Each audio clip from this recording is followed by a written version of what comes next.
Muito bem, moçada. Dando continuidade aqui na página 167, só para retomar a questão do eixo dos três malignos, tá? Versus os aliados. Nós temos que pensar que a guerra começa mesmo na ocasião em que a Alemanha invade a Polônia, em 1º de setembro de 1939. E quando a França e a Inglaterra se dão conta desse fato, aí sim é que começa o conflito propriamente dito. Porém, esse conflito restringe-se inicialmente ao mundo europeu. Os italianos tinham invadido a África, você lembra disso, né? E os japoneses, com seu forte interesse em dominar a Ásia. Mas surge então uma coalizão, uma união entre França e Inglaterra para vencer as forças nazistas. Os Estados Unidos só irão entrar depois. Não esqueça uma coisa também, isso é fundamental. De 39 até 41, dava a impressão que os nazistas iam dominar, iam vencer. Essa primeira fase da guerra, ela se caracterizou por vitórias sucessivas, chamado de período de ofensivas do eixo. Eles encararam de maneira surpreendente. Você já sabe, já conhece o conceito de Blitzkrieg. Esse conceito de uma guerra relâmpago deu a eles uma invencibilidade inicial, porque ninguém espera ser atacado.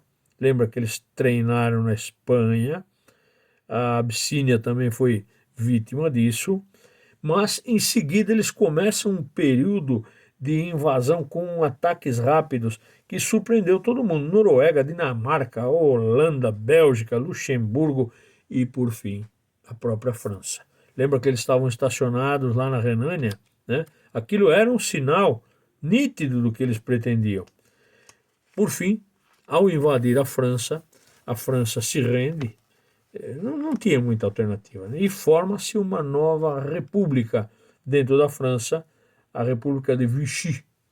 Esse, esse momento de vitória foi uma tragédia para a França, porque irão surgir ali grupos de guerrilheiros chamados partisans, que vão combater, mas era praticamente impossível vencer a força nazista. Você encontra aqui, na página 168, Hitler diante da Torre Eiffel, ou de costas para a Torre Eiffel, né? Também você vai ver as ofensivas do eixo aqui. Observe bem, aqui tem uma legenda muito interessante sobre como eles foram ousados. Foi uma coisa assim irremediável. A sensação de vitória dos alemães eram tão grandes que eles não hesitaram em dominar a França e, por fim, não hesitaram em atacar a Inglaterra.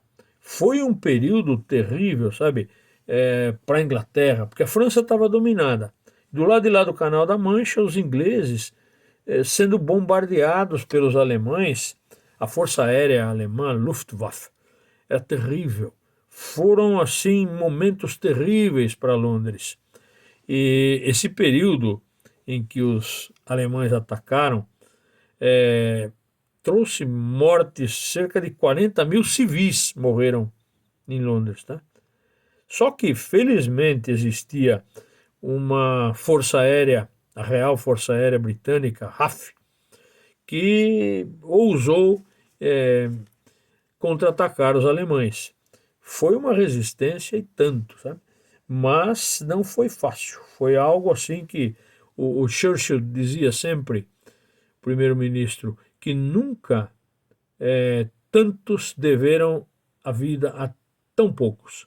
Os soldados, eles demonstraram uma bravura incrível. Você vai ver que a destruição e a coragem andavam lado a lado, né? Enquanto isso tudo acontecia Não esqueça que havia um pacto de não agressão. Durante aquela lua de mel entre o comunismo e o socialismo alemão, o nazismo, eles estavam se respeitando. A Alemanha ficou com um pedaço, a Rússia com outro, a União Soviética, mas eles começaram a ousar ainda mais. Eles tinham atacado o Canal do Suez, os alemães. Eles tinham tomado parte da África. De repente eles começaram a pensar assim, pá, mas do lado de lá, no leste, no território da União Soviética, tem tanto minério. Meu Deus, acho que nós devemos entrar lá, hein?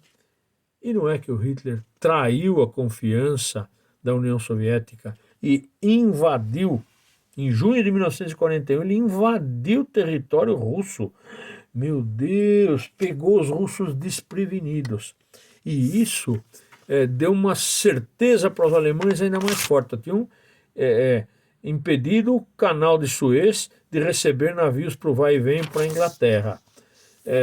Os italianos dominando a costa norte do Mediterrâneo e da África. Agora invadem a União Soviética, pegam os russos desprevenidos. A sensação é de vitória total. Enquanto isso, em dezembro de 1941, os Estados Unidos não tinham entrado ainda na guerra. Nesse momento, os japoneses resolvem fazer aquela velha provocação que foi feita lá na Espanha, que foi feita lá com Haile Selassie, contra o Haile Selassie na Abissínia, contra o Canal de Suez, contra Londres. Os japoneses pensam, vamos atacar os americanos. Eles estavam no Havaí, em Pearl Harbor, assim, as forças estavam estacionadas, tá? Havia lá 20, 30 navios e mais uns 300 e poucos aviões, todos estacionados, parados no porto em Pearl Harbor. Quando de repente, do nada, vem o Blitzkrieg japonês em cima. Um bombardeio inesperado. É terrível, você não está esperando um ataque daquele, e os americanos ficam revoltados. Veja, o ataque foi tão brutal, né, que eles em seguida entram na guerra. Foi algo assim, um desejo de vingança. E os americanos ficaram realmente muito indignados, porque os japoneses atacaram de uma forma totalmente covarde, né? E morreram lá, cerca de 2.400 pessoas, não sei quantos mil feridos, 1.200 feridos, enfim. A partir de 1942, os aliados, a França, que estava subjugada pelos alemães, e a Inglaterra, juntam-se aos Estados Unidos. Era tudo que o Hitler queria. Agora ele tinha um inimigo à altura dele, mas o que ele não esperava é que ele ia receber uma pancada tão grande, que ele não esperava, que era a reação dos russos. Os russos, aliás, o cinema nunca trouxe o verdadeiro valor que as tropas russas tiveram. Os americanos entraram na guerra, fizeram todo aquele empenho que você vê nos filmes. Depois a gente vai ver como é que eles retomam a França dos alemães no dia D, o ataque através da Normandia. Os americanos aparecem nos filmes de muito, mas os russos não. E, na verdade, o Hitler só perdeu a guerra, não foi nem por causa da devolução da França depois do dia D, o ataque dos aliados contra o eixo. Não, não foi só por isso. Foi porque na Batalha de Stalingrado ocorreu uma das maiores, uma das mais importantes reações inesperadas de um povo contra um tirano. Os russos lutaram bravamente, o povo, não só o exército, lutaram bravamente. Valeu a pena realmente. O Carlos Drummond de Andrade tem uma poesia, está na página 171, dando essa honra que o cinema nunca deu aos russos. Mas se a guerra foi vencida, foi graças aos russos. A gente tem um pouco de fantasia com relação ao cinema norte-americano. Uma que eu acho das mais marcantes, aliás, muito boa, é a filmagem feita pelo Charles Chaplin em 1940, antes dos Estados Unidos entrarem, satirizando, né, o Hitler. O filme chama-se O Grande Ditador. Ele também satiriza o Benito Mussolini, chama de Benzino Napalone.